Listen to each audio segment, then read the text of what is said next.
நற்செய்தி வாசகம். தொழுநோய் அவரை விட்டு நீங்க அவர் நலமடைந்தார். மார்க்கு எழுதிய தூய நற்செய்தியிலிருந்து வாசகம் 1:40 முதல் 45 வரை. ஒரு நாள் தொழுநோயாளர் ஒருவர் இயேசுவிடம் வந்து, நீர் விரும்பினால் எனது நோயை நீக்க உம்மால் முடியும் என்று முழந்தாள்படியிட்டு வேண்டினார்.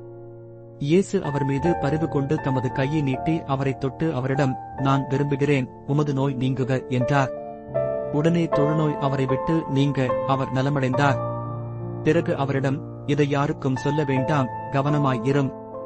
ஆனால் நீர் போய் உம்மைக் குருவிடம் காட்டி நோய் நீங்கியதற்காக மோசே கட்டளையிட்டுள்ள காணிக்கையைச் செலுத்தும். நீர் நலமடைந்துள்ளீர் என்பதற்கு அது சான்றாகும் என்று மிக கண்டிப்பாக கூறி உடனடியாக அவரை அனுப்பிவிட்டார். ஆனால் அவர் புறப்பட்டுச் சென்று இந்த செய்தியை எங்கும் அறிவித்து பரப்பி வந்தார். அதனால் இயேசு எந்த நகருக்குள்ளும் வெளிப்படையாய் செல்ல முடியவில்லை, வெளியே தனிமையான இடங்களில் தங்கி வந்தார். எனினும் மக்கள் எல்லா இடங்களிலிருந்தும் அவரிடம் வந்து கொண்டிருந்தார்கள்.